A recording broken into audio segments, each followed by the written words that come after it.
Hey everyone, Savage Worlds is a great tabletop role playing game, but it's not without its flaws, well, at least in some people's eyes. For example, they say it's swingy or it's too pulpy.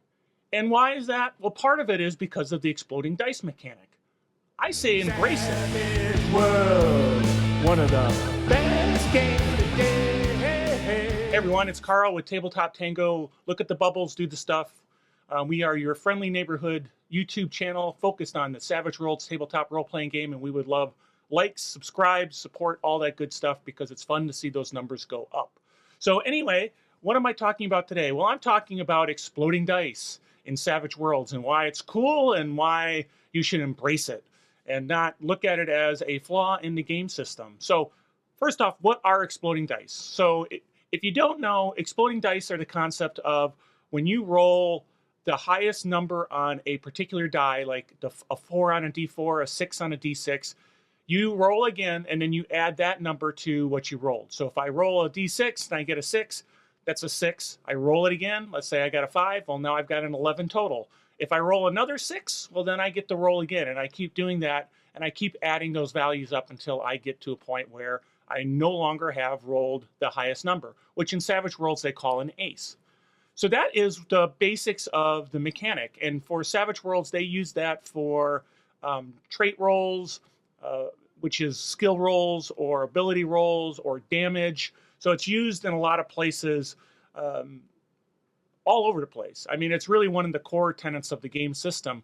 And skills and abilities and things like that in the game are defined by dice type. So there's a D4. If you're not so skilled at something, you might have a D4. If you're very skilled, you might have a D12. So the increase of the die gives you more opportunities to succeed. Makes it less likely you'll ace, but then statistically, it's still better to have mostly a higher die anyway. So that's exploding dice.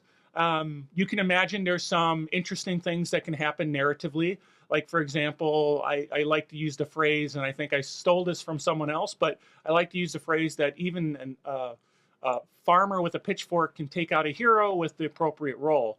So that is what's kind of cool about it. So to that point, why are they interesting? So basically, every roll can be exciting. There's no kind of boring, I'm rolling that one die over and over again. I got a 5% of a critical failure. I got a 5% of a critical success.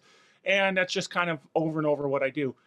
With exploding dice, every roll can be like a huge dramatic moment as you ace, and then you ace again, and you ace again. And it might have been something that you could have been something mundane as a game master, but then you can make with this increasing amount of success.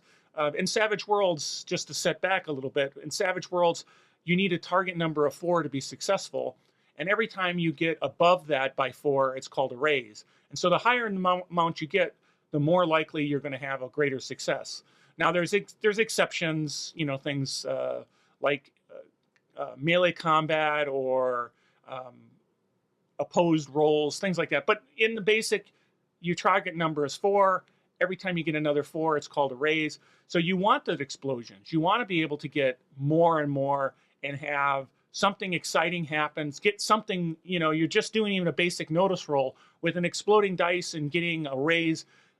You might get something real interesting from the game master, or as a game master, you may want to have something real interesting happen to reward that cool roll that the players had.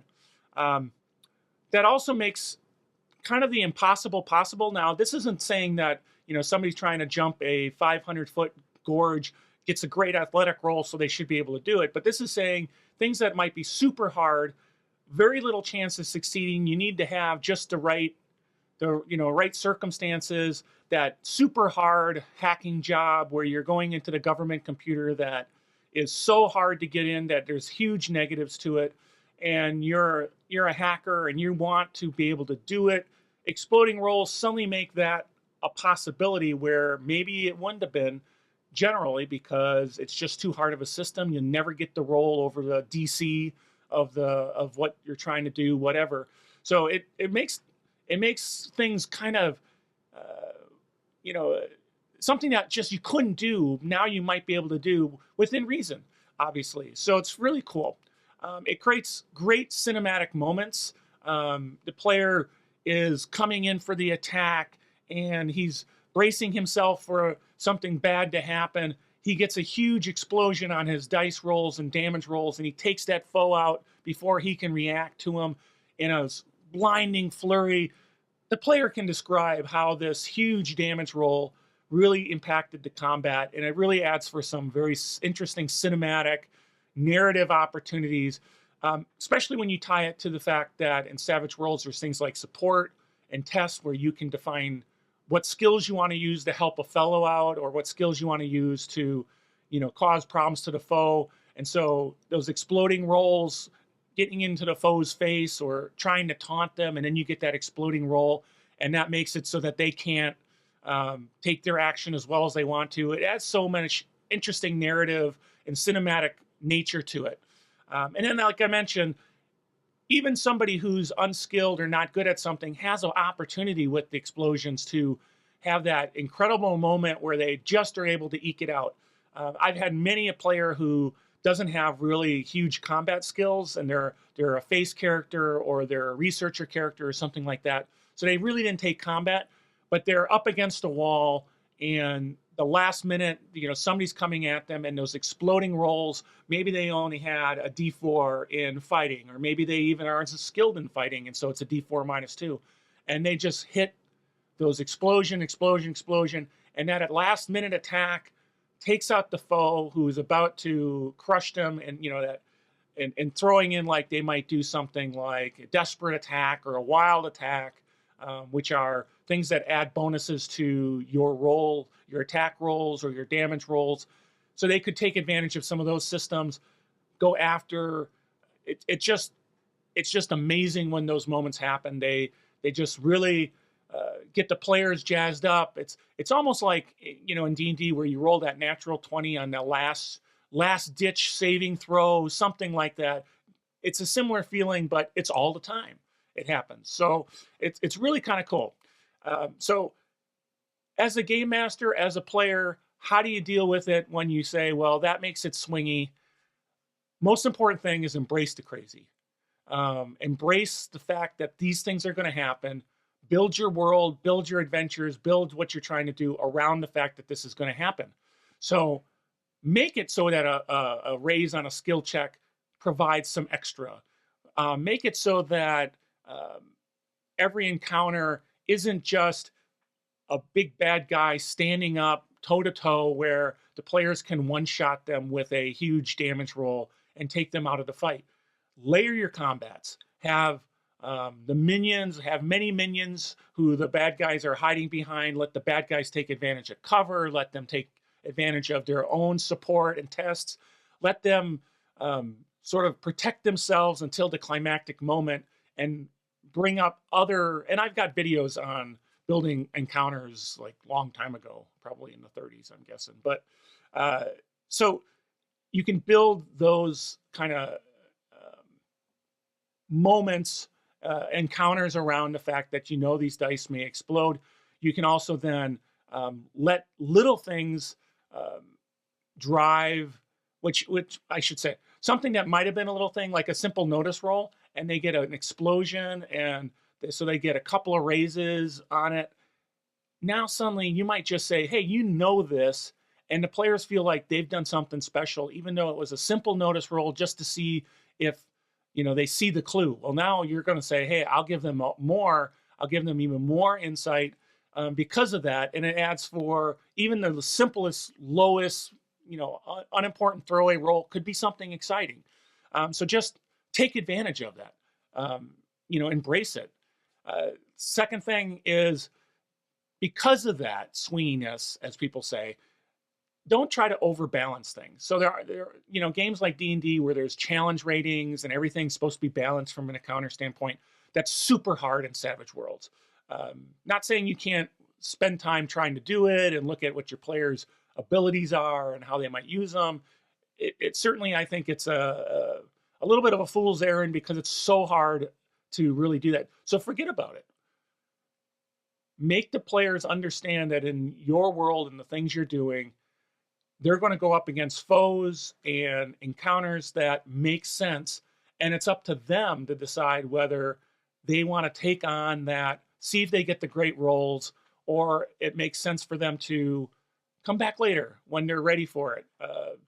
Instead of saying, well, we know that at this stage, they're going to be high enough level, therefore I'm going to give them this combat situation, and then they'll play that out, and then we'll do. Forget balance.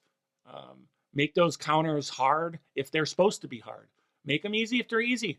Because again, the bad guy might get a super lucky roll too and get his explosion and cause the players, those little goblins may be tougher than they look because there's a lot of them and they might get some lucky rolls. So, it's just don't worry about balance.